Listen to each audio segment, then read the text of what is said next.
C'est le 9h30, mesdames et messieurs, bonjour et bienvenue sur les antennes de Mandico Télévision.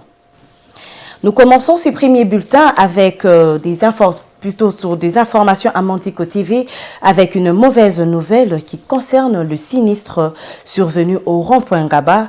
Un camion citerne avec son plein de carburant se serait renversé depuis la nuit d'hier à aujourd'hui au niveau de l'entrée Riguini avant de prendre feu. L'incendie du camion s'est propagé aux alentours et a touché quelques habitations.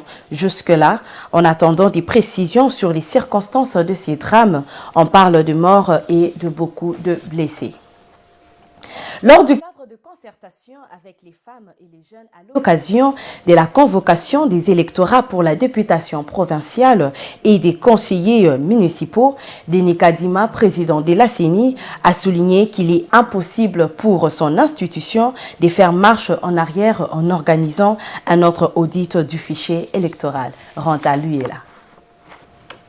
Le président de la Commission électorale nationale indépendante CENI, Denis Kadima, a affirmé que son institution ne va plus faire marche en arrière pour faire un nouvel audit du fichier électoral tel que souhaité par une partie des acteurs politiques et organisations de la société civile. Répondant à une question lors du cadre des concertations avec les femmes et les jeunes à l'occasion de la convocation de l'électorat pour la députation provinciale et les élections de conseils municipaux, Kadima a souligné que son institution ne peut répondre à certaines revendications de parties prenantes, mais à d'autres revendications, il ne peut pas, au regard des avancées enregistrées dans le processus électoral en cours. Il soutient qu'un audit externe a été réalisé et ne peut pas être contesté sur de base des éléments objectifs. L'audit a déjà été fait, le rapport a sorti 138 pages. Un très bon travail est fait, mais rejeté sans évoquer les faiblesses dans ces rapports-là. Son institution n'y peut rien,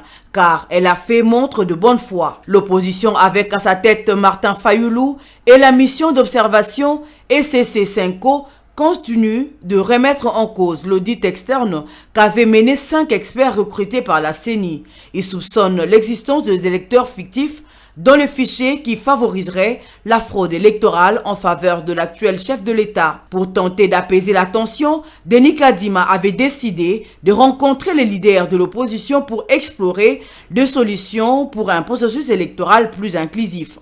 Il avait reçu Martin Fayoulou, Matata Pogno, Délice Sanga et Dieudonné Bolinguetenge, représentant Moïse Katumbi. Ensuite, c'était le tour du chef du parti politique Nouvel Élan, Adolphe Mouzito. Joseph Kabila a également été saisi, mais jusque-là, n'a toujours pas répondu.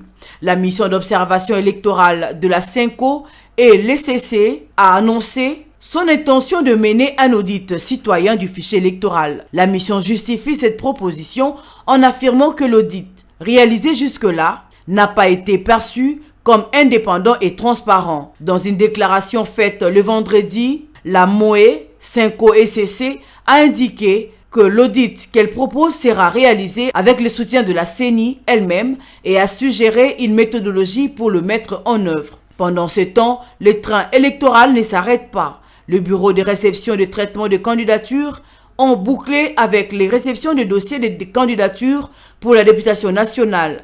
Après cette étape, la CENI reçoit déjà des candidatures de députés provinciaux jusqu'à l'élection présidentielle. L'affaire de Boukangalonso avec l'implication de l'ancien Premier ministre Augustin Matata Pogno devant la Cour constitutionnelle et selon le professeur Luzolo Bambi, ancien ministre de la Justice, dans les compétences de la Cour constitutionnelle, les professeurs s'expliquent sur les éléments probants qui consolident sa version. Suivez ses propos. Tout au début, lors du premier arrêt, la Cour, qui s'était déclarée incompétente, me semble-t-il, s'était plantée. Et tout est parti de là, parce que je reste ferme pour le principe selon lequel la Cour constitutionnelle est le juge compétent pour juger le Premier ministre, l'ancien comme le nouveau. Je le dis parce que les juges, les membres de la Cour constitutionnelle, lors de leur premier arrêt, s'étaient comportés plus en constitutionnaliste qu'en pénaliste. parce que cet arrêt avait méconnu un principe fondamental du droit pénal qui est celui de la cristallisation, qui se caractérise par le fait simple. Le juge au moment de fait est celui toujours compétent au moment de poursuite. Et ce principe ayant été méconnu par le premier juge de la Cour constitutionnelle, a soulevé justement toute cette polémique et tous ces allers-retours qui nous ont amenés à ce point. À ce jour, je note qu'il y a eu une jurisprudence et que la jurisprudence, en principe général de droit, est une institution qui est permise à toutes les juridictions. Ça signifie toutes les juridictions sont autorisées à revirer leur jurisprudence.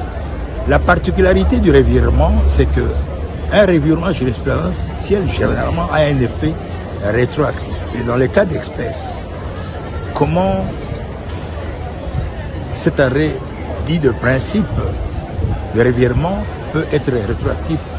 Le débat reste ouvert, mais moi je reste sur le principe. Je prends les deux arrêts de la Cour constitutionnelle, je les fonds en un seul, en rappelant le principe selon lequel le juge au moment de fait est celui qui est compétent au moment des poursuites.